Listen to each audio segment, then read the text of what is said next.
Hello and welcome to the Batteries Included podcast. It is Thursday, March 12th, 2026. If you're keeping count, episode 130. Today, we've got the Rivian R2 pricing, range, and specs.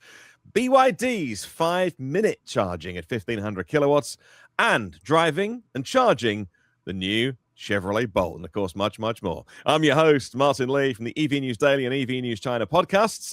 Joining us today is the Arcadian, Mr. Tom Moloughney, host of the YouTube channel State of Charge and the premier EV charging news site, evchargingstations.com.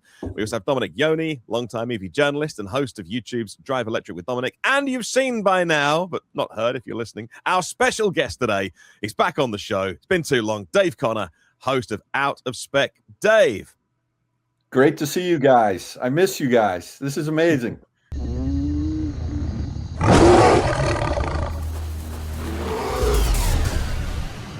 Grizzly. At Grizzly, we believe charging your electric vehicle should be simple, reliable, and affordable. That's why we design, engineer, and build our chargers in Canada, ensuring top-tier quality and performance. Powered by United Chargers, every Grizzly model is crafted in-house, built to withstand extreme conditions, and tested for reliability.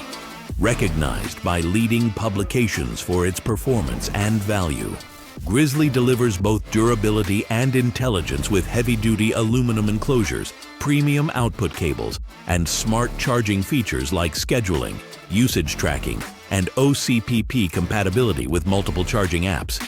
Grizzly, simple, reliable, affordable, built for every climate, every EV, everywhere you go.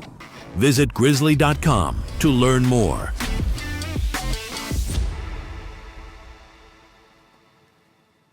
Let's get into it. Great to have you back, Dave. You've probably owned, I don't know, half a dozen different EVs in the last 6 weeks since you were last on. But we've got a new Tesla for you to talk about as we get into the news on the podcast. But generally, you've been busy with Out of Spec, Dave, and you've been making some Bolt stuff that we'll get onto in a minute. How have you been? Been very good. Been really busy. Excellent. Everything is good. Working hard, and nothing is constant except change, right? So Absolutely. All right, we're going to get into a lot of stuff today. Rivian R2 lineup, full trims, pricing, EPA range. This is the day that we've been waiting for. Not the day that Rivian said they're going to kill off the standard trim for the R1T and R1S. No surprise about that. But no more LFP packs at Rivian for now. The other thing, the big thing, that'll be R2. So, announced now. This is the very second that we can talk about it. Here are the different trims and the prices. I'll run through them, then we'll get into it and let you guys talk about it. I'll do it in price order, if that's okay. It won't be in the order that the vehicles arrive, which maybe I should have done it in that order. Price order, $45,000 vehicle, and it's coming in 2027. Standard battery, rear-wheel drive, 275 miles of range. That's been a bit of a moving target over the last 24 hours, but that's the latest guidance we've got.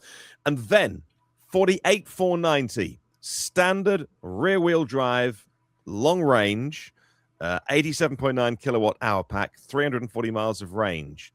Stepping up, $53,990, premium dual motor all-wheel drive, again, same pack. And the first one, launch package, is coming in at $10 under $58,000. So this is the performance dual motor all-wheel drive with launch package, 87.9 kilowatt hour pack, 300 plus miles of range, and a 3.6 second 0 to 60.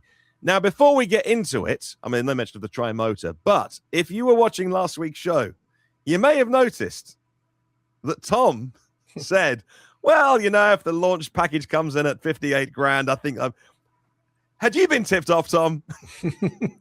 I had been, but not till after I said that. Okay, right. So you knew, but not a couple when you days said it. After that. No. That was a guess. And my thought, Martin, really was with destination and handling, I really wanted to see that number under 60,000. I wanted to see it start with a 9.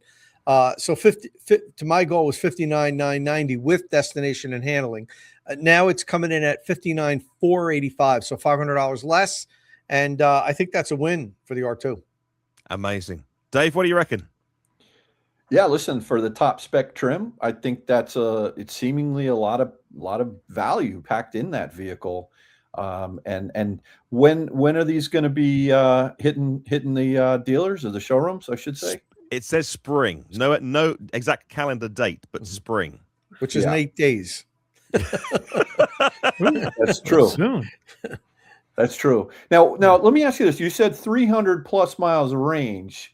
Do you have any specs on like why the lower range? Is it a wheel configuration on this? Is it the output of the motors? So I think it's because it's the performance spec. So it's going to be bigger wheels, I imagine. 21 inch. So it's 21 inches. Let's get the specs up as well because we've got those. But yeah, it says 300 plus miles of range. So yeah, I don't know the exact reason. We can get into 330 EPA estimate for the performance dual motor. Excellent. Let's get that. Let's have a look on. Let's have a look on here then. And so these are the EPA ranges. And apologies. Let me make that slightly bigger. Can I do that? Okay, maybe not. Yes, just slightly. Just see us. Just you made around the yourself edges. Bigger. I did. There we go. All right. So I'd like it to fill the screen, but it's not quite filling the screen. But you can kind of see us around the edge. So that is the EPA ranges on screen right now. If you're listening to us, I know it's a complete data dump. I'm sorry about that. It's total stats, but 265, 275, because Tom had made this before some subsequent changes. 275 EPA, and then the rear wheel drive 345 is going to be the longest one they do, and then 330 and 330 miles for the two versions. And so look, there we go. That's the number on it, Dave. So I think, what do you think of the range numbers, Dave? What's surprising to me is such a small difference between the rear wheel drive with 19-inch wheels and the performance. What doesn't it's only 15 miles of difference in range. That's all.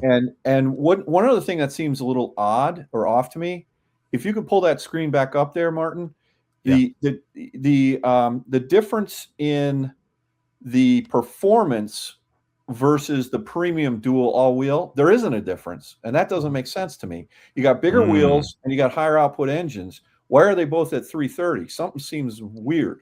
So that's the EPA, Tom. So that they can dictate EPA, can't they? They can play it down. So that that could be that there's some margin of error in there, or they can play with those numbers. Yeah, absolutely. I mean, you're allowed to submit slightly lower numbers to the EPA than what your testing dictated. So for instance, let's say the performance all-wheel drive with 21-inch wheels really came in at 330, and the dual motor all-wheel drive with 20-inch wheels came in at 336. They could just say, they're both 330. There's no difference. If they choose to, and some manufacturers do that for, I guess, a variety of reasons. The wheel size, I think, is more important than the extra horsepower, in my opinion, because they won't necessarily use that during that extra power during the EPA testing. So it's there, but you don't really access it, unless you're really thrashing it around, and they don't thrash it around when they're doing the EPA range testing. So, that doesn't surprise me. The wheels could make a little bit of a difference, but evidently their testing showed that they were close enough to just call them both 330. And Tom, do we know if these are both the magnetic motors that are in them? So Rivian magnet motors? Yeah, Rivian hasn't. I don't believe they've formally explained what the motor configuration. I could be wrong. I could have missed it. But they haven't. I don't want to make a guess because they haven't formally announced that, right. Unless maybe Martin or Domenick has caught that and I didn't. No, I haven't caught it. So yeah, that's the Rivian. Are you talking about the Rivian made motors, Dave? So yeah, I'm just curious if they have permanent magnets in both the rear, of course, but also maybe they've got a different type of motor in the front, like some manufacturers do. Yeah, but with a disconnect was for efficiency. If they had actually gotten down to that level of detail in the press release. I don't think so yet. These are obviously different motors than in the R1, so I would assume they are. So, you know, Yeah. we don't have 100% clarification on that. All right. Okay. Let's get into some of the features, Dom. And so on the performance variant, launch spec, heated and ventilated 12-way driver and passenger seats with lumbar support, 8 drive modes, and on the launch spec, 21-inch liquid tungsten all-season wheels.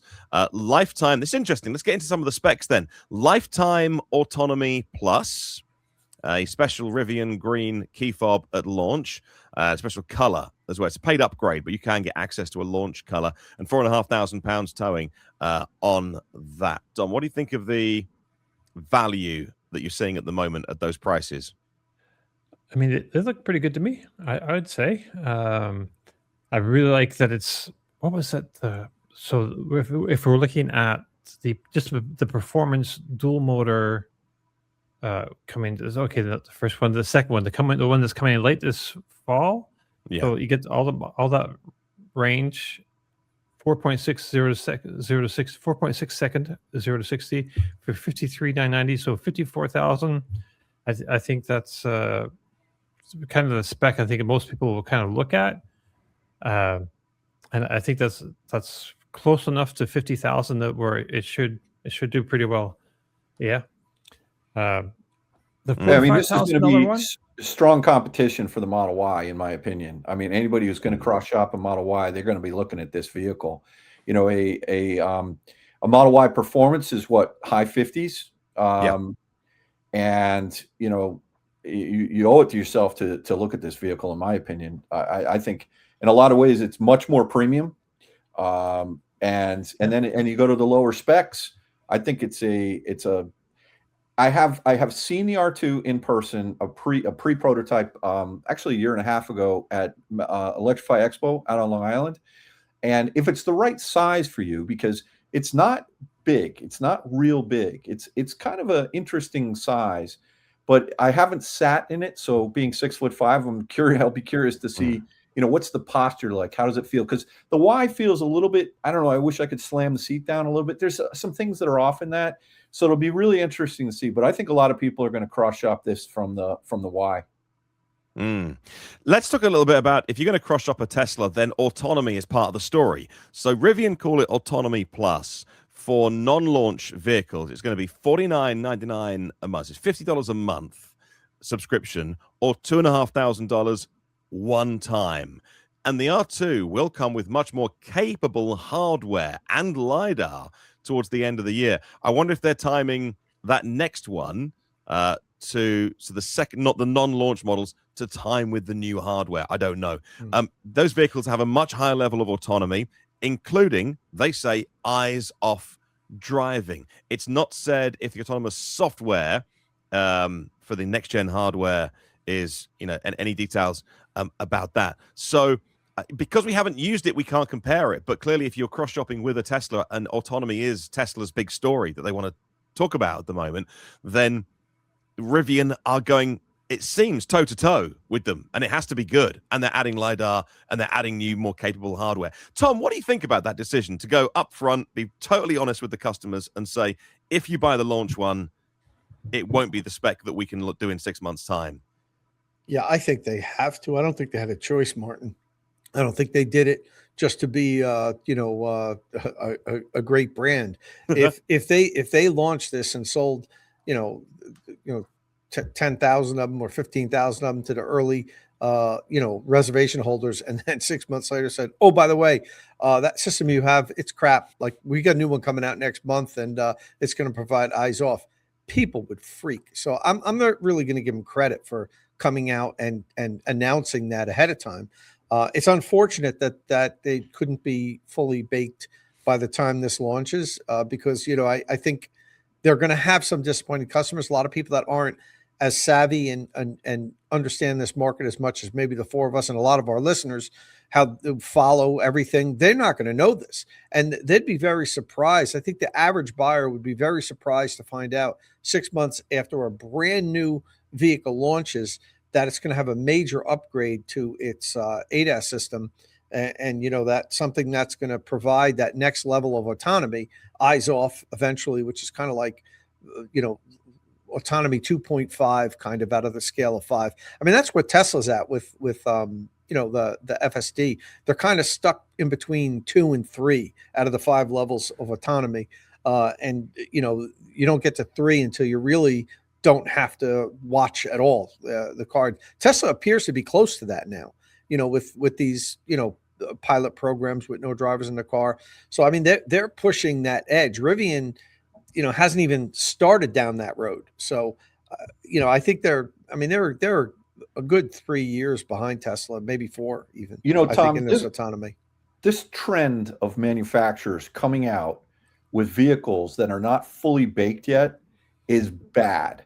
I'll give you an example. We stepped up to the plate a year and a half ago with the Porsche Macan 4 EV, and that we sprung for the hands-free driving. That vehicle, that 2024, will never be able to do lane changes, just simple lane changes, because it doesn't have the hardware in it, right? So this whole thing about how can you launch a vehicle? I'm sure there's lots that go into this, but in this case, now the 2026 Macan, it does have the necessary hardware in order to do lane changes. Now, they claimed over-the-air updates back in 2024. I, as a consumer, pretty savvy like you guys, I was thinking, oh, it doesn't do lane changes on launch. Well, it will. Now we find out this year it'll never do it, right? So at least that I see that Rivian is at least coming out saying that you're not going to be able to do the things that perhaps the LiDAR will allow you to do in different levels of autonomy. But you're kind of screwing over the most the biggest Rivian fans that are going to come out and buy the first ones off the line, and they're not fully baked yet. So I don't know. Yeah, I guess they think one of two things. It kind of burns me, guys. It really does. So the early fans are either going to then sell those vehicles in a year's time and upgrade because they're hardcore Rivian fans. I don't know how many of those there are, but they'll either do that, or they'll delay their purchase, or they'll make their purchase and be happy with it, or they'll wait. Rivian need to sell vehicles because they got to make money. Yeah. On the other hand, if they don't have an overwhelming rush for the launch spec, I'm trying to justify this. It might not be the end of the world if they can just temper that a little bit.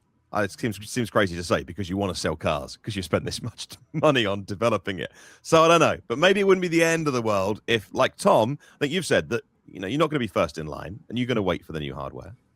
And also the hardware that launches with this, Rivian is saying that it will provide point-to-point, destination driving. So it's kind of like where FSD is now, supposedly. You can just hop in it and say, take me here, and it'll go there. It's just that you won't get to that next level that Tesla is trying to breach now. They're trying to go from, monitoring to eyes off. And so that's a big step, going to the eyes off, but it's also launching with pretty good hardware as it is, that it can do what basically they're saying that's a fair it's going to be able Tom. to do what Tesla does now, point-to-point driving. Yeah, that's a fair point. It's possible that, who knows if Tesla's going to come out and say that you need to have hardware 4.5 in order to do unsupervised, or 5 or something like that. And, so that's a fair point. I think maybe the point I made about the Macan not ever being able to do lane changes, that's that's really bad in my opinion. What this is, if you're telling me it's going to be able to do point to point and take you from one, it's just not going to get you to that next level. Well, guess what? Maybe the existing supervised 4.0 hardware cars today, or hardware 4, they're not going to be able to do it either. We don't know. Yeah. The thing is, the compute power is advancing so rapidly, and I think even the automakers are not understanding that when they develop something that it won't be able to do what they're hoping it can do. That in a year the computers that they have out are so much better that it can handle what they thought the last generation could. It might not even be a case of they're deceiving us, the automakers. They might not know. This is new stuff, guys. It's not, we're not doing things that the market has done for decades. It's a new frontier. And And- I think, I mean, look at the promises Elon's made over the years. Do we know for a fact that he was just blatantly lying when he was saying by the end of the year we'll go coast to coast, or by the end of next year? I don't know that. I think after a number of times you kind of say, is he, is he, what's going on here? But I also do, part of me does believe that he believed that they were going to be able to get to that point. It's just that they couldn't with the hardware they had. Yeah. I mean, and the other thing, you bring up a really good point about compute. It's not just the hardware itself for the inputs. So, for example, if you have, cameras, and now all of a sudden you add LiDAR, and imagine if you have 2 data points coming into a computer, and all of a sudden LiDAR says there's an F-350 in front of you, slam on the brakes, and the vision says there isn't an F-350 in front of you, just go ahead and keep going, right?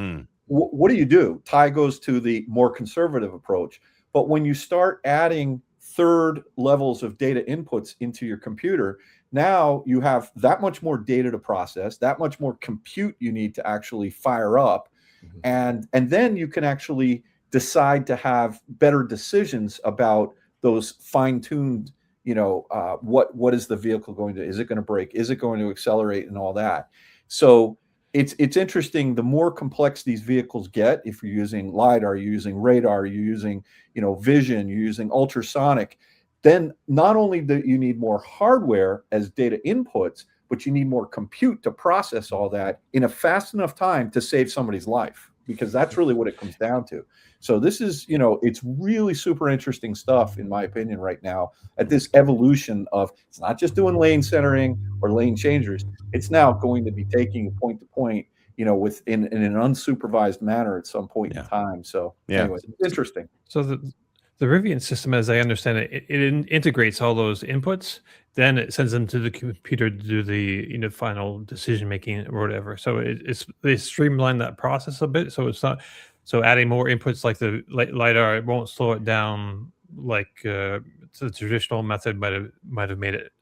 But one question I have, for you guys, so it's $49 or $50 a month, $2,500 for the one time. So is that for the trucks that come out like this spring and the ones that come out with the LiDAR and the 1600 tops? No, launch spec comes with autonomy plus lifetime. So that's that $2,500 value baked into the launch spec cars. But Dom's question is that next level of hardware that comes out the end of the year, is it going to be the same price? Right? Is that your question, Dom? Yeah, we don't know. Sorry, I misunderstood. But maybe we don't know. But you have a good point though. If the launch ones come with it already, this price must be for the and this is the gap between the launch versions and then the next hardware versions. Like if they keep making like the launch spec but without the launch package, and so you can buy without the next gen hardware, but not the launch edition, right? I mean, this is kind of a similar situation to what Tesla's got going on right now with supervised at $99. And then unsupervised, which is how much do you think they're going to charge for that? Well, like if they truly are able to deliver unsupervised, I would pay more than $99 for that. If I can get in the back of my car, I live in California, I can work on my computer for an hour and a half as it drives me to work. Time is money. So, if in fact Rivian is going to have additional capabilities with the LiDAR, the next when they come out in the fall, if they're saying that the capability of that car would be, in fact, similar to what Tesla is saying unsupervised will be, are we saying that that's what they're going to charge $49 a month for? No, I mean, that's what it seems like. But it seems like they should be able to charge more. I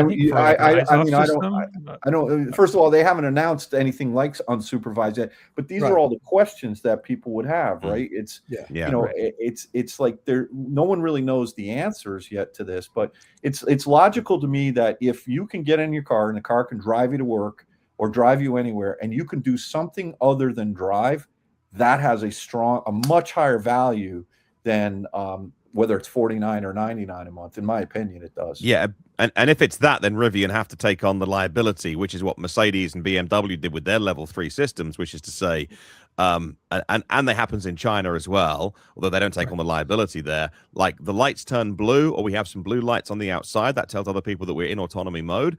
And then there's going to be regulations around it as well. But also, if it's eyes off driving, then yeah, the car makers then take on the liability because it's their tech. And apart from, I guess, force majeure, where something happens that they can't predict. So the LiDAR supplier of this, so I'm doing this spin-off podcast called EV News China, and I have been for 6 months. It's going to be a short-term thing, but I'm fascinated by what's happening there. And last week, I literally reported on Thursday, which was there's a new LiDAR out that's like a 400 line system, which is, I don't know what LiDAR is, but in terms of like how the specs of it, but it was meant to be very good. And then the next day, BYD back a company called RoboSense. Now, I believe that's who's supplying Rivian. I'm pretty sure Rivian's never said it's RoboSense, but either way. And they're like, oh, here's our 2000 line LiDAR. Wow. And you're like, okay. So, but that is really compact. Now, LiDAR looks ugly. It's got the big taxi lights lump on the top of the vehicle, whereas the RoboSense one that I think Rivian will use is much more discreet. It doesn't quite go into I think it's still an external thing for being the best placement to see around the vehicle, but it just sees hundreds of meters in front of you, and it just bounces those signals back like a bat. And so I think they said anything as small as a small animal in the road, hundreds of meters down the road, it can see it in the dark or in no visibility conditions. It's incredible. So it does make me think that this is, it's on its way, and that Rivian have access to all the technology that I rave about with China, and the autonomy there. So, and what's interesting about tying it all together, I think largely people agree the best system in China at the minute is the one called Harmony. The Harmony Alliance. It's Huawei, right? And it's proper. It's just proper. It's really not aggressive. That's the wrong word. Assertive in traffic with scooters going. It's just, when you watch the videos on YouTube of them using the Huawei system, it's just really good. It's driving like a human. And I think it was the head of that system that said, we can do it all with cameras, and we primarily would do it all with like Xpeng and Tesla. But the LiDAR gives us the belt and braces to know, right, now we're absolutely sure, in bad visibility and rain, stuff like that. So they can do a lot of it with just, like Elon's always said, with cameras. So fascinating. Can't wait to see what Rivian do with it. But no one's tried it yet. But there we go. And Martin, I interviewed Brian Gu, who's the chief technology officer of Xpeng years ago. I interviewed him a couple times, and I asked him that specific question: can you do it with just cameras? At the time, Xpeng had a suite of LiDAR and radar and everything on their God, I forget what they call it. Their name for their ADAS, and he said yes. He said Tesla will get there. They said you can actually do this with cameras.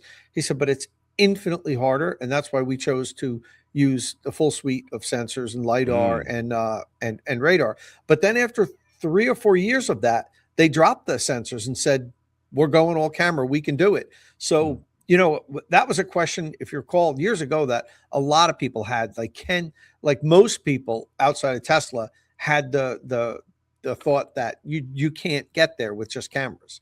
But now it seems like more people actually believe you can get there. It's just basically what Brian was saying was it's harder, but you can get there, and that's what they've decided to do. Wow, I think they call theirs X Pilot. Yeah, the X Pilot. Yeah. That's cool. Yeah. All right. It's got 31. Their system has 31 sensors and up to 508 tops. That's computer operations per sec, trillions of operations per second. And just to put it in perspective, so that's 508 tops. The first initial Rivians the computer has 200 tops, and then the one that's coming this fall is 1,600 tops. So a ton of processing power, and that's in the Rivian designed chip, I believe, right? Yeah, well, that's called the ACM3 autonomy computer. Yeah. Anyway, cool. All right. Well, they say 45 grand is going to start at 45. So they say it, we believe them. But 60 is going to be the number that we got to get to for the launch cars. Before we leave, before we go, Tom, predictions on how well that will be received by the early reservation holders that don't mind waiting. What do you think? 60K, is that a good number for them? Are they going to dive into that? Absolutely. Yep. That's, I said it last week when we talked about price. I just wanted to see it start with a 5. It is. And even it is with the destination, which I hate when we quote, the automakers quote the price before, because you can't get the car without that. Why is that not? You can't go get it. Why is it not set on the price? Why doesn't regulation force them to put the price in? It's not, 58, whatever it was quoted. The launch version is 59,485. That's what it costs. So yeah, it still starts with a 5. So for sure, I think that's a good. I think it's a good value at that price. All right. Okay, but you're still going to wait for the next hardware. Oh, myself? Yeah. Right. I'm pretty sure. More than any reason, it's for content. Maybe if I was just an individual buying it, I might have a different opinion. But I need to be able to make content with the latest tech, and the version they're selling now is only going to be the latest tech for like 8 months. So I think I'll hold off. I do have the Resi, and I may very well go through that. It really depends on how the market is on my first gen R1S. If it's terrible and I'm taking an enormous beating, I'll just keep it because we love that as it is. But we'll see. We'll see when we get there. All right. Okay. Performance, dual motor, all-wheel drive, 87.9 kilowatt-hour pack, 330 miles, 3.6 seconds, 0 to 60, and it's under 60 grand. So there you go, launch spec. All right, we'll take a break, and when we come back, let's talk Bolt. Back in a mo. The Batteries Included podcast is sponsored by EVChargingStations.com. If you drive an electric vehicle or you're planning to, this site is packed with comprehensive charger reviews, detailed DC fast charging graphs, and the latest news from all of the fast charging networks. You'll find real-world testing, easy to understand comparison, and deep dives into how different electric vehicles actually charge. Before you buy an EV charger or plan your next road trip, make sure to bookmark EVChargingStations.com and make smarter charging decisions. All right, welcome back to the Batteries Included podcast. All right, so we've gone from a really highly anticipated vehicle with the Rivian R2, crucial to the survival of that company, but to this one, the cheapest electric vehicle on sale in the United States right now. This is the 2027 model year Chevrolet Bolt, and it's now with dealers, and it's only here for a year. It's to do with factories and moving Equinox production out of Mexico, but it's a real shame. However, let's not be held back by that. Dave, for Out of Specs channels, you went and made a ton of Bolt videos. But the most important thing is it looks like a Bolt EUV body, but they have properly sorted this inside, under the skin, tech, charging, everything. What did you make of it?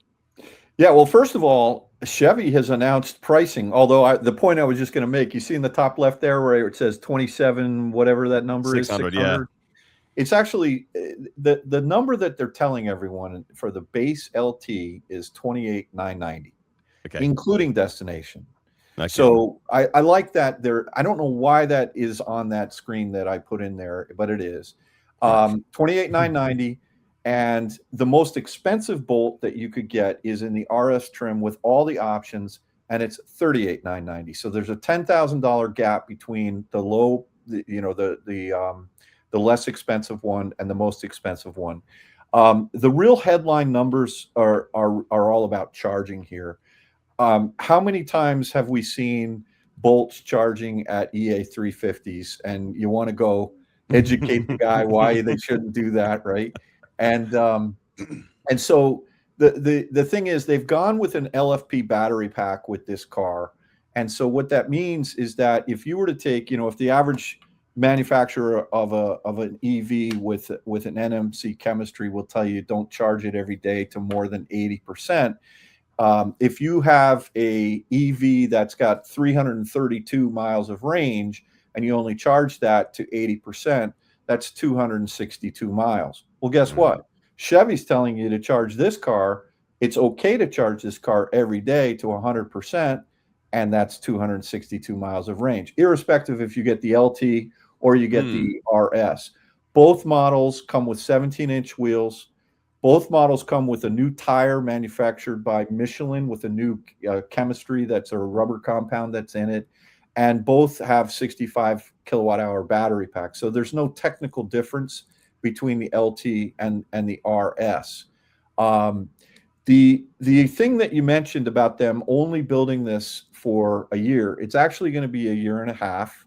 And what's very odd to me about this is that they're telling you that, right? They're telling you proactively, we killed the Bolt once in 2023, and we're going to kill it again in a year and a half. Yeah. Well, okay. Well, so why would I buy this car? You might want to lease it, just me to you, right? Just to protect yourself on the downside. But if you put that aside, this is a very good package. Chevy is very proud to say that this is the cheapest vehicle, not just EV, but it's the cheapest car, including internal combustion, that has hands-free driving optionally. So Super Cruise, if you remember, so they used to have two models of the Bolt. There was the Bolt EV, which was the little cute one. Actually, I had one. I loved it. Great little car. Charged at 55 kilowatts. It had great range. Was an amazing daily driver, and it's pretty spunky. I mean, it's you zip it around. It's a nice little grocery getter and all that. And then they came out with the Bolt EUV. So they decided to kind of consolidate those two platforms in the rebirth of the Bolt into one. And this new Bolt is based on the EUV chassis platform. So I think that's a good decision because the extra length is actually in the rear seat. So you get an extra 3 inches of legroom in the rear seat now. And so it's pretty viable vehicle. They have taken the drivetrain from the Equinox and plugged it into this new Bolt. Unfortunately, even though this car has a NACS adapter, it's on the front left fender. And so I think that there could be interesting. I mean, Tom, big F-150 Lightning guy. How many times have you tried to inch up? I remember the first time you were up at Brewster, New York, trying to inch up to be the first one to charge in a Magic Dock, and it was like, man. And to add insult to injury, not only did the Ford put that flap, obviously that was CCS, but the flap opens towards the front of the vehicle. So now you got to put that. So they did not fix that, but there's a lot of really good things in here, specifically on the Super Cruise. In the original Bolt EUV, you were able to order Super Cruise, but Super Cruise did not do lane changing. Now, this vehicle with Super Cruise, it does do lane changing. It's got 2 radars in the back, 1 radar in the front, 2 extra ultrasonic sensors in the front. But interestingly, similar to Rivian, this is using a mapped system. And unlike if you get Super Cruise on a Caddy, like an IQ, or you get it on I think a Suburban, the versions of Super Cruise on those vehicles will do lane centering on non-mapped roads, but this one won't. And my understanding is there's no technical difference between the technology that's built into the Bolt and what is also perhaps, in an optic or something like a Vistic or what have you. So the question I have is, why did Chevy not give lane centering to the Bolt? It's $3,255 for the option. So that's not a cheap option, but it will do lane changes and it will do something called follow. So I was on the 101 getting off some other exit. I like how in California everyone says the 101, the 20, whatever. But it actually get off a road and continue and it won't even disengage if it's going highway to highway. So there's a lot of good here, guys. Yeah. I think it's a great little package, and it'll be interesting to see how they price this, because they are available at dealerships now, but it's only the base models, None of the Super Cruise cars have arrived yet at the dealerships, so they will be, the base models. But they're super close. And if you look at the leases on the Equinox right now, those are actually, I think, leasing out better than the Bolts are. So we'll have to see. But great little car. Hats off to Chevy for bringing it back, albeit for 18 months. That would sell really well here. Like, that's for us. That's a do everything car. That's a Kia EV3. That's a Volkswagen Golf. That's a do everything car. So I was on the Reddit or the forums, and somewhere they were discussing this vehicle this week. Discussing your review, actually. They were discussing your charge of it. Which let's get into that first. 155 kilowatts peak, but more importantly, the curve is good, right? Because it's LFP, so up to about 40%, it just chugs, and it's like it's a 26-minute 10 to 80. That's great, right? I think it's really good. It does it. So it's all, you'll see the UI that's shown there. It's all Google. There's battery preconditioning. There's manual preconditioning if you want, but assuming you got your battery temperature at the right temperature when you plug in, it shows you two numbers, which is cool when you plug in. There's a lot to talk about with the charging on this car that I think they've gotten right. You pull up to a Tesla supercharger, and there are three ways to authorize it today. One, you could use your Tesla app and say, charge my non-Tesla car. Two, you could use the My Chevy app and authorize it. Or three, you can go right into the UI on the Google display, and you can say you're at 2C, start charge now, right? Cool. from the entertainment. And according to Jeremy Short, the chief engineer of the Bolt, they are going to be offering an over-the-air update this fall.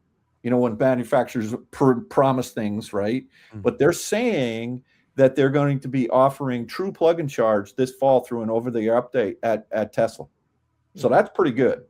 Now, when you plug in, it shows you two numbers on the center, not on the screen in the center console, and the two numbers that it shows. The right number is saying how much the car is asking for from the charger, and then the left number shows you how much the car is actually getting. So how many times do you plug into a whatever, I don't care what charging station, you get a bad session and you're not really sure if it's the car or the charger, right? So here they're telling you car's asking for 158. I saw 157, guys. And I plugged in at 10%. At 50%, I saw, for a split second, I saw just over 120, but I think it quickly jumped down to around 118, 117, somewhere in there. Compare 50% on a Model Y, Model 3, 105, 104 kilowatts. This thing was pulling more, flat curve. And at 80%, it was pulling 79 kilowatts. Wow. Which is more than the original Bolt ever pulled. Yeah. So for that reason, this is my do everything car, because that was the final thing that would possibly hold it back. So on the discussion of your video, someone was saying this would be a great car if only I could road trip it. And I was thinking, what the hell? Like, what do you mean you can't road trip a car that does 262 miles and charges at not only 155 kilowatts, but holds it and is still pulling in 80 at 80%? And it's a 26-minute genuine 10 to 80, and it'll precondition. You can't road trip that car. You've got problems. I got two young kids. What do you think? I'm sorry to talk so much, but I'm excited. I loved going out there. I experienced the Bolt. What did you think of this little car? Well, first of all, I think the people that say you can't road trip this are watching too many of my and Kyle's videos of us charging Taycans and Gravities. Because they're getting spoiled. Right. You can absolutely road trip this. I like it, Dave. Actually, I might buy one. You see I'm thinking about buying right there.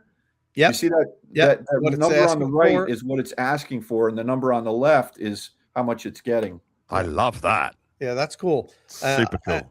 And I wonder if the number's always lower because it's asking for a certain amount, but the station's delivering that amount, but a little bit isn't getting into the That's right. battery. That's You know exactly what I mean? right. So that's what it is. It's not that the station isn't giving it everything it asked for. It's just measuring what's actually making its way to the pack. So Yeah, but, yeah, but you know, Tom, the thing was, I didn't experience, but imagine if the car's asking for 156 and it's getting 80. Now you can blame, you can point the finger at the charger. Yeah, if the car's telling the truth. But That's true. That's true. So, That's a good point. Yeah, and one of the things you mentioned earlier about the charge port being in the wrong location. So yeah, for Tesla superchargers, it's not in the ideal location. And you referenced my Lightning, which has the charge port in the same location. Right. But the Lightning must be 1.5 feet wider. Yes. And the charge port is probably 1.5 feet to 2 feet further back. So Yeah. I wonder because the bolt is so small and the hood is so short, I wonder if I could pull up to a supercharger with my right wheels like just over the white line and inch all the way up to the charger, if it would almost reach the charge port. On a Because on a V3. Yeah, on a V3. Yeah, you know what? It doesn't have that far to go. I think you can do it. I think you can do it. Even if we intrude a little bit onto the parking spot to the right, it might be still wide enough for a Tesla to then pull in, use that stall, but be a little tight to me. You know what I mean? And because the car's so narrow and the nose is so stubby, that's going to be the first thing I do when I get one. Well, it's interesting. I talked to Chris. I forget his last name. He was the engineer on the whole, basically the drivetrain and also the battery engineer. And they're like, man, if we had to reposition, where that flap was, that we wouldn't have been able to bring out the car, because that would have been a major, because listen, we're using a lot of parts bins. It's got a lot of new, but they were starting with an infrastructure that was kind of handed to them. And knowing it's only an 18-month run, there's only so much you could do to be able to try and bring it back. And then the point that the battery engineer said, he goes, Dave, it's a short, stubby nose. You'll be able to pull up. It's not like an F1. Oh, you even said that? Yeah, he said that to me. We had a big laugh about it, and and so and not only that, Tom, but there are a lot more V3.5 dispensers out there. We call them V4 dispensers that are connected up to V3 chargers in the back. So, and those, there's no issue at all, with the longer, cables. So no issue. I like it. I like the interface. I like the design for what is effectively the cheapest car, cheapest EV you can buy. Yeah. This does not, we've got some cheap EVs here. We've got some 12 grand, 14 grand. We've got some Chinese cars here, but there's that little last bit of polish that it feels like, okay, so I'm not getting a great car here, but there's a lot of people that are very angry at Chevy for no Apple CarPlay or no Android. It looks Auto. Great though. And it looks but it does have Google, the Google Play Store. They just released Apple Music as an app. Yep. But Waze you can't get as an app on the car. I love Waze, but guess what? Google Maps has the same social data embedded into it now. So what am I really missing? Nothing. It's all owned by Google. Yeah. So right, it's like all owned by the Google. same. It's the same back end. It doesn't look as friendly and funky and cartoony, but like Google Maps is, it's a bit more of a vanilla experience. But you can watch Netflix on the screen. You can watch YouTube channels. State of Charge YouTube channel. You can, so it's really kind of, it's good, and it's zippy. The screen is very good. So listen, it's a great little car. I had plenty of headroom. You can get a sunroof that opens in this sucker for $1,495. The tech package comes with 4 cameras, 2 in the side view mirrors, 1 in the rear, and 1 in the front, and it gives you 360-degree cameras. But what's also very cool is it gives you a little USB stick that you can stick in the front center console, right by where the cup holders are, and it records everything. So just like when you're in a Tesla, or it's like having I think it's close to 4K resolution. It looks amazing, and you can download it. So that's really good. Nice. It's also got a digital mirror that it works, and it's adjustable. And I've usually not liked those digital mirrors, but it's pretty damn good. And you can you can flip it to just the regular, mirror if you want as well. So, and here's the last thing I'll say. We drove it from the hotel, which was down in the valley, over the mountains. Tom, I know you've driven on these roads a lot, and we ended up in Malibu, and I was laughing. I was having so much fun just on these canyon roads, going between 15 and 30, and then the regen that you have. No more paddles. You remember the paddles on the original Bolt where you could actually pull it in and you get a lot more regen? That's gone. But they do have 3 different levels of adjustability on the Bolt for regen. And so it's very fun. That right there shows you there's 20 standard features, safety features in the car for the $28,990 price. Things like cross traffic alert. It comes with adaptive cruise standard. I remember paying $2,500 not that long ago on some car for adaptive cruise alone without lane centering. So they're giving you an awful lot in this package here. So great. NACSA standard. This might be my new favorite car for 2026 in the US. This is so GM to make something that records the cameras, has got Super Cruise, comes in at less than 30 grand, and they go, we're going to make it for a year. You're like, what the heck? Come on. So Martyn, if you're worried about service and parts and availability, maybe lease it. GM will be there for you. I'm not worried about. I wouldn't be worried about that. I wouldn't. So Martyn, if they offered this in the UK, how much should they sell it? Could they sell this for £30,000? Probably stick it on for 30, and then by the time you got some offers, it'll be 25, and dealer offers and monthly financing. And if this was a 25 grand, so 25 grand is a really sweet spot here, which is $30,000, £25,000. There's just a ton of stuff, whether it's the Chinese MG stuff or it's Renault 5, Renault 4, whether it's Citroën and Peugeot and all the Stellantis stuff that we've got. It's a really 25 is a really busy price point for family cars that do 300 miles. Right.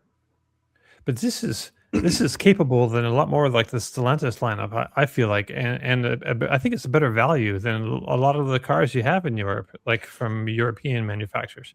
Yeah, so, and it's just got everything. It's got the space, it's got the range, it's got the charging. But a lot of those cars at 25 will charge at maybe 90 kilowatts or 100 kilowatts. This has got the LFP pack. This is great. This is really good. Right. So why isn't GM selling this like in Europe? I mean, and why like this short time frame? I don't really understand, because it's a really great value. Well, I asked the engineers that question about the short time frame, and they had a very brief window of opportunity to fire up a plant in Kansas City, Kansas, and they're going to be building, I believe, ICE cars there from Mexico in 18 months. And so they jumped on the opportunity to slap this thing together. And I think the rumblings that I'm feeling is that this is parts, not to say a parts bin car. That's being rude. But I think GM is going to come out with something even better than this in 18 months. Wow. And so while everyone's saying you're only going to make it for 18 months, I think that they're why not sell the Bolt? There's a culture here with the Bolt owners that some of the Chevy guys talked about. The Corvette guys, right? They're not to compare the cars at all, but there's a culture, there's a dedication, there's a camaraderie of Corvette owners. There's the same kind of clique with Bolt owners. You find a Bolt owner, they're proud people. And so, there's a lot of demand for this little car. And at the price point they're bringing it out, but why not make some money and sell a bunch of these between now? Now, what happens if it sells like crazy? Do you think Chevy could shift gears and say, well, there's another factory that we could actually fire this up and make it over there? I don't know how easy that would be, but weird things have happened if they sell these things like crazy. but I have a feeling they've got something even better on the drawing boards. I really don't know, but I would say something's better. It's a great little holdover vehicle. If they can get the lease prices down on this, that I think is going to be key. Equinox right now is a heck of a vehicle, and I actually like the Equinox better than the Blazer EV. I think it's I like the size, I like the way I sit, and guys, I don't know what more to say other than no frunk, so don't buy it. Well, I tell you what, it gives Nissan a headache, and it keeps the prices competitive for US buyers, because between this and the Leaf, they're good choices. Right, let's move on. We've got a couple more stories we'll get to today. We don't have big segments for the podcast, our two big bits of news, but we mentioned it briefly at the end of last week's podcast. Tom, this is right in your wheelhouse. We've got all the details now of BYD's charging solution. Well, two things, the charging and the battery.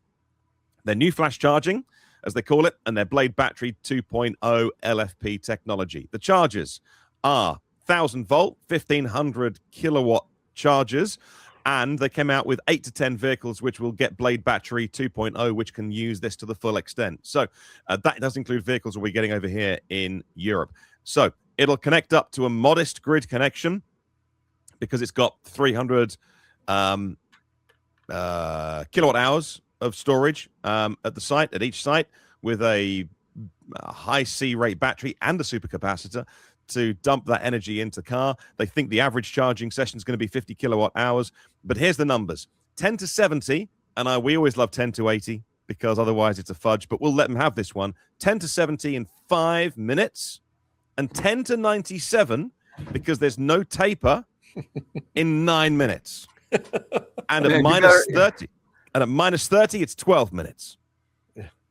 And this is now going in the ground. They want 20,000 of these because it's BYD, and BYD is a so vertically integrated company. I mean, they make every widget and cable in their cars more than anyone realizes. So they've got the batteries, they've got all of the engineering and the electrical stuff side, and they've got plants around the world, in Brazil, in Hungary, obviously in China, that make this T-shaped, teal-colored 1.5 megawatt passenger car charging, 20,000 in the ground by the end of this year. It's the real deal. It's not alien technology. It's going to be every day for Chinese drivers.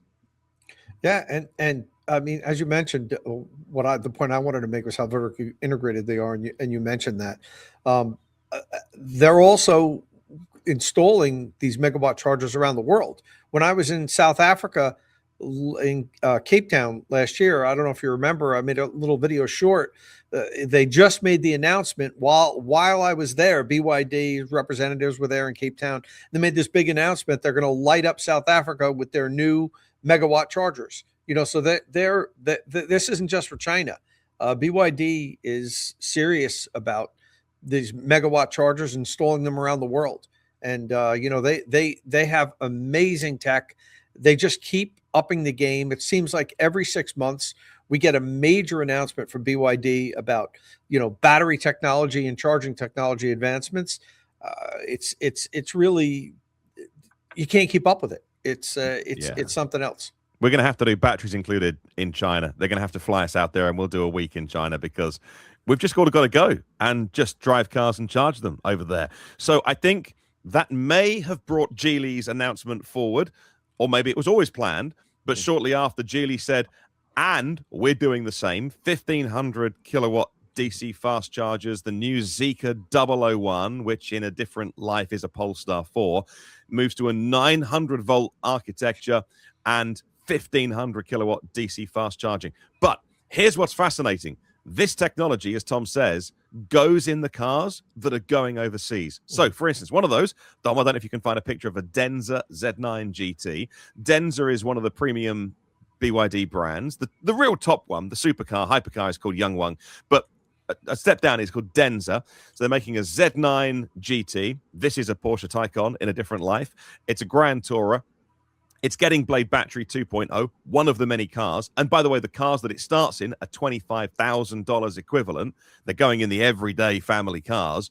This is coming in right-hand drive to the UK by the end of the year. And they're putting the chargers into the UK as well. So 3-motor powertrain, 60 miles an hour in 2.7 seconds, 122 kilowatt-hour blade battery. Wait. Why did you pull up a Cross Turismo? I was just going to say that. Isn't that a Cross Turismo? How dare you? Sport Turismo? I mean, wait a minute. What is going on here? What were those numbers I just heard? This is crazy. Right. Do you know how long it takes me to walk from my car into the bathroom and get a pack of M&M peanuts and a coffee to come back? Yeah, more than 5 minutes. Is faster than gas charging. Wait a minute, Dave. Wait a minute, Dave. You keep your M&M peanuts in the bathroom? That's a different topic, Tom, for a different broadcast. I've seen many things in those dispensers that you can get in the gents' toilets, but never M&M peanuts. Actually, they're going to need to be in there because I'm not. You can't even. Well, I don't even know what to say. They're going to have to do it. They're going to have to just walk and talk, and you're going to have to get a coffee. Order the coffee on the way to the toilet. Pick it up when you come back because 5 minutes to 10 to 70. But this is the key with the new LFP technology. It's a 97% charge in 9 minutes, which, I mean, heck, we've been talking for 59 minutes, and that's flown by. So it's just alien. So this says 644 miles CLTC on the Denza. Look, this is China cycle, wildly optimistic. It might be 400 miles. It's going to be, they still have the world's longest range EV. It's going to be less than a Lucid, probably. But it charges like an absolute beast. And, it's going to be expensive. But this car comes here. I can't wait to see this in right-hand drive on local roads charging. Obviously, you've got to take this to a BYD charger to get that speed because nothing else is even close. But this is a luxury car. So for that price, you're getting besides all the performance parts, you're getting a really nice interior, Napa leather seats, massage, ventilation, extended leg rests. Wow. Active side support, good side bolstering, I guess, on the seats is what they're saying there. But you can see if you're watching this on the screen, this is interior. The back seat reclines. The front seat looks great. I don't know. This is like a properly quick, luxurious, with crazy electric capabilities, like this fast charging and. It's a three motor design. It's 900 some horsepower, I believe it works out to. So 0 to 60 in 2.7 seconds, which is as fast as anyone ever needs in a station wagon. I tried to zoom out and zoom on from what this is amazing. What does it all mean? It means that if these chargers become ubiquitous, and I wouldn't argue against technology improving because we've seen it with our personal computers, now phones, and now our EVs, that if this kind of technology becomes fast charging ubiquitous, what does it do to battery sizes? Because you could then genuinely have a 50 kilowatt hour or 60 kilowatt hour pack. Because if you knew the charger was where you needed it to be and you were going to stop for 5 minutes and it was reliable, you wouldn't need a bigger battery. Or you might say, you know what? I do want a 120 kilowatt hour battery. I want to pay the premium because I'm going to buy a pickup truck and I'm going to tow. I mean, Dave, you've just got yourself a nice used Ford with an extended range diesel tank. So the idea of a diesel extender has been around forever. You could have the extended range battery pack that charges in maybe it's a 12-minute charge on a pickup truck, but all of a sudden it unlocks towing and elevation and all the things that pickup trucks haven't done very well in the battery era. So, Tom, I remember a few years ago a conversation you and Kyle were having about the vision of the future, which is not bigger battery packs, it's smaller battery packs and better, reliability and more ubiquitous charging, as you say, Martin.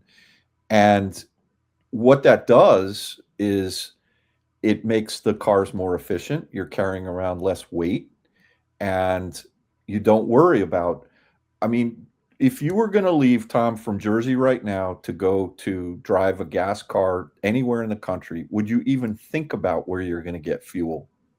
You wouldn't even think about it. You might leave with a quarter tank. You might leave with an eighth tank. You don't even think about it, right? And so that's when I am listening to what you're saying here, Martyn, that's where things are going. Now, it sounds like it's going to start in China, or it already has, and it's going to go over to Europe and then eventually here.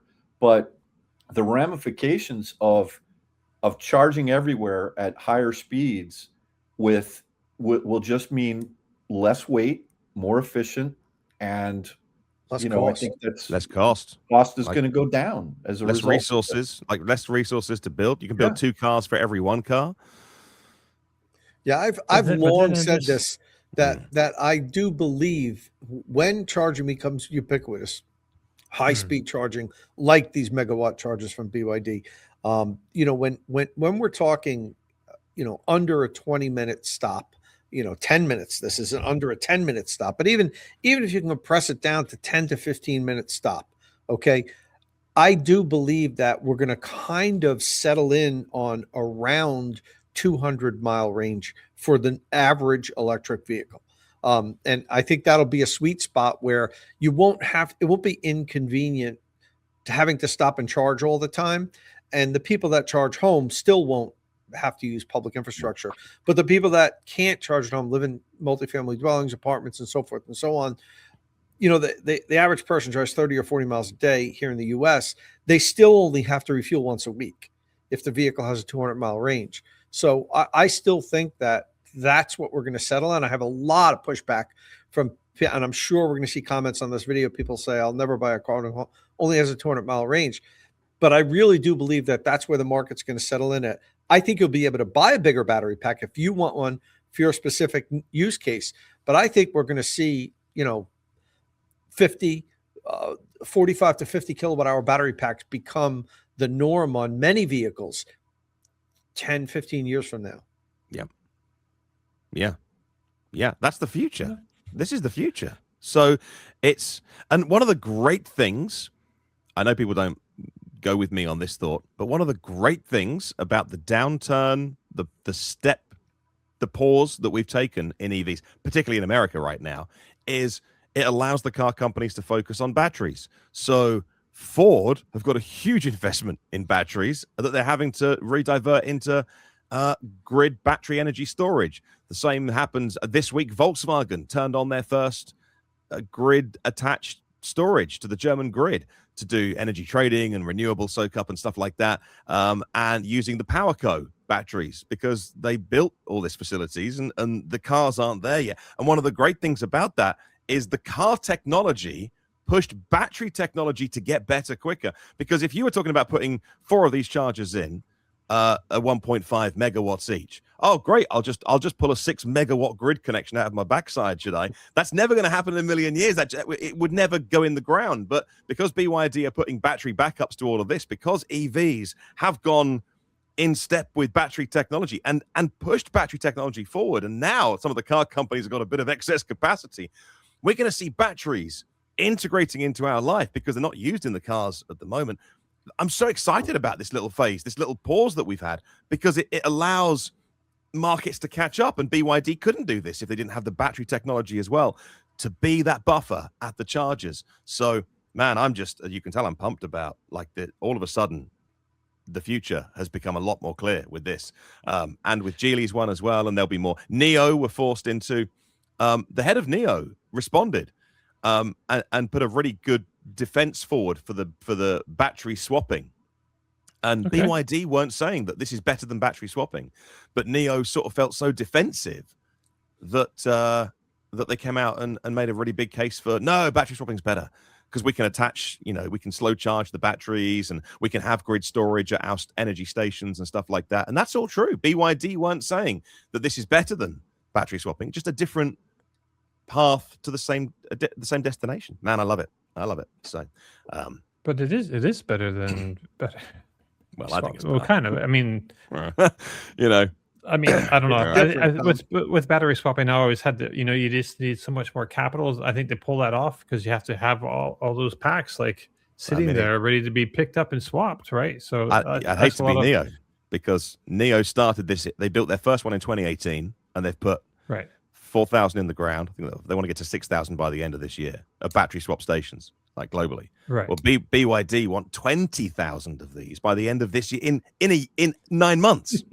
Right. You know, it sucks to be Neo. They should have been able to see this coming. Like, it's hey, look, batteries only going to get better and better. There is a case for battery swapping. In some and there market, might still be going forward. The idea of not owning all of your car doesn't work Right. in some cultures. Right. The idea of I'm buying a bit of my car and then I'm paying monthly for the other bit doesn't work with many people. So there you go. Hey, let's finish off. Look at our time. Let's finish off by telling you about a really bonkers van that no one's going to be able to afford, but we love that they're making it. Mercedes revealed the new luxury van, the VLE. This is a replacement to the V-Class. It's on a purely a custom-designed van.ea platform. This is not like the V-Class or the EQV. This is designed from the ground up to be a luxury electric van. It's got a 115 kilowatt-hour usable pack. They're aiming for 325 miles, real world on the motorway. Comes with a smaller pack as well in time. 800-volt architecture, and it comes with either a 6-seat, a 7-seat, or an 8-seat layout.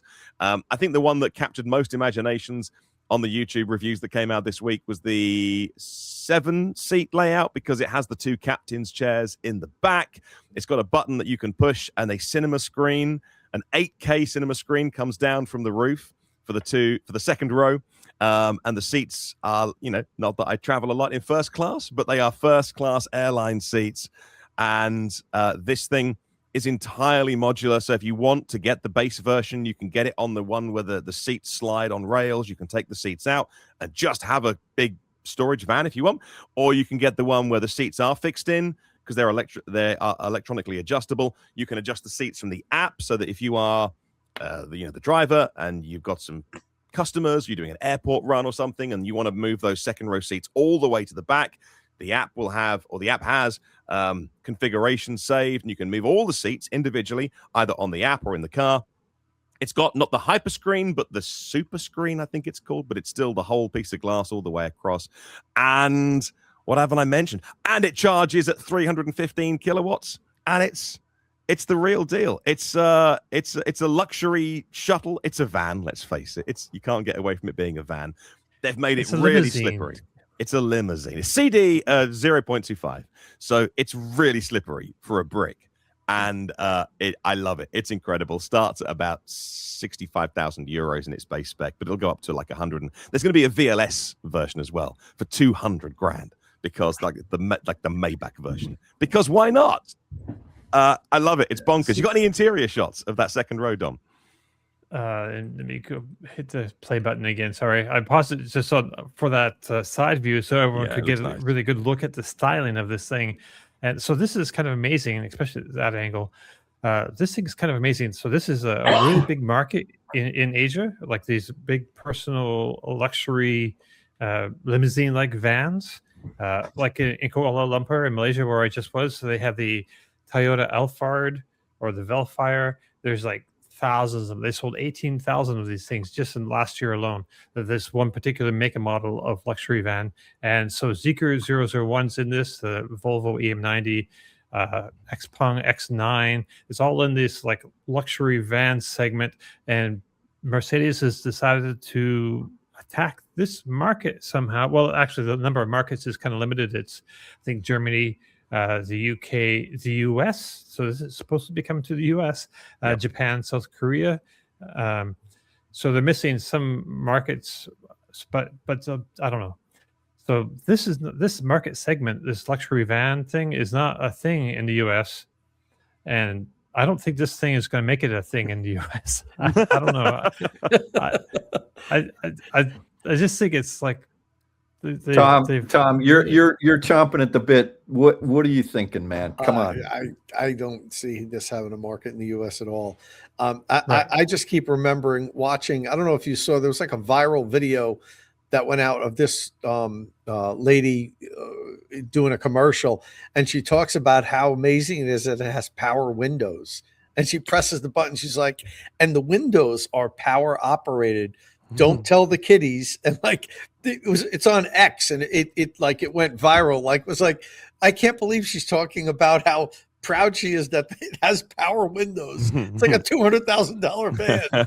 Like, what do you mean it has power windows? Like, but anyway, yeah, I think it's a cool vehicle. I just, I can't get excited about this. I think this is brilliant. I think it's awesome. I think it's cool, but Martin, how many these are they going to sell? Now, of all the V class is a big deal actually for Europe, for a lot of European Maybe in Europe, van buyers. The V class is very important. Of that, the electric EQV was something like 6 to 8% of all their sales. So in the electric version, which was on a combustion powertrain, didn't exactly sell a lot. This is even more expensive. It's got the big screen like the BMW i7, like the Maestro S800 in China, like the Maybach. You just push a button on and the screen comes down from the roof, and all the blinds come down from the windows, and the roof blacks out, and it's entirely black, and you can watch the movies. Look at this. Down comes the screen. There it is. I mean, you know what? She's actually watching a video of the new Bolt, and she's all excited. She's watching you do a charge test of the new Bolt. That's what she's doing. Like, wow, look at that Chevy Bolt. I think this thing is super ugly, but I kind of want it. I kind of want it. It is. I don't know. Like, really? I don't know. Those seats look really. But Tom, as long as you're driving me around, Tom, I want it. Okay, I don't know that I want to drive this any day. I just don't think I can't see him. I can't see a market in the U.S. for this. I'm sorry. Maybe Europe loves the V class. I don't see this going, or very many of these getting shipped here. And the ones that they did do, the dealers are not going to be happy because they're going to sit on their lots for a while. Yeah. Oh, I just think it doesn't have the presence of like the Zeekr 001. It's just like, I don't know what they were thinking with the styling. Like, it's classy, Dom. It's a Mercedes-Benz, Dom. It's not one of these crazy Chinese ones. Martin, you got to get your prescriptions checked. Your glasses are off. There's something going on. Dave, we got to get one of these for the next Eastern Edge race. Oh, yeah. This would have been good. That'd be nice. Yeah, I mean, sitting in the back of that Escalade IQ, that's got nothing over this. This is way better. Oh, that'd be a great, like, long distance road trip. Hey, get a bunch of these like luxury vans. Definitely. I just think the people that can afford this, they don't take long road trips. They fly. Yeah. Right. They don't drive anywhere more than 100 miles from their house. If it's more than 100 miles, they're on a plane. If you can afford this. That's true. That's true. It's a couple of $100,000 for the VLS top spec version. So it's really special. In China, if they sell them, and they've got a lot of competition in China actually from domestic manufacturers, and the premium brands and Mercedes are having an awful time in China because the Chinese have discovered that they can make their own really premium cars and these vans they love. If it does okay there's no doubt that anyone buying this is never going to drive it. They have a driver. Like, they simply get driven. They can afford to have a driver. So the second row is really important. I'd love one. I don't like my children enough to put them in the second row, so I can't afford one. I wouldn't buy one anyway because they smush yogurt into everything. But if my kids were ever left home, I'd have one immediately. They're gorgeous. I love this. It's so cool. You're not buying it. You're not buying what I'm selling, unfortunately. Look, this is what it's competing against. So, Martin, look at the front of this thing. Like a massive. I mean, it's just it's massive. It makes a big, bold statement. It's like square. It's like maybe not this particular one. This is the Zeekr 009, but there's a number of other ones with varying aesthetics that are still way, way better than what the Jelly Bean. That's been hit by the ugly stick. That's awful. That's terrible. In fact, if you're going to be driven at that kind of million RMB level, then there are other things that you'd like a Maestro or a Maybach in China. So it's a tough sell everywhere. But hey, I wish Mercedes-Benz all the luck. If they want to send one my way, I'll happily review one for 6 months. Right. We should probably call it a day. Guys, thank you so much for joining us. Dave, thank you very much for bringing all your Bolt knowledge to the podcast. We love it. Thank you. Yeah, no, I enjoyed this. I'd love to come back anytime Kyle calls me and says, Dad, Can you fill in for me? So it's all good, and thank you. It's really good to be back with you guys. I miss you all very much, and yeah, thanks. Well, we always want to hear what because you've just got into a new Model Y. Is that correct? Yeah, that's for another episode. Okay, I got lots to talk about. Okay, if it's a lot, we'll come back. We'll come back. Yeah, I got a lot to talk about. So all right, out of spec Dave. That's your channel. We can our viewers can find everything that you do. Out of spec Dave. All kinds of cars, man. You make a lot of videos. We do. We put it's fun. It's a lot of fun. Excellent. All right. Well, there's a tease for next time. Thank you guys for watching. Thank you for if on the YouTube channel you hit like, it helps let other people know who watch kind of car content, EV content, that they might like this to help us grow the podcast. We really appreciate it. And leave us a comment as well. Anything that we've talked about, agree, disagree, whatever. It's all right. We'll be friends. Leave us a comment and we'll reply to you over the course of the next week. Thank you so much for joining us. We'll see you again very soon. Hey, Tom. Say ciao. Ciao. Amazing. And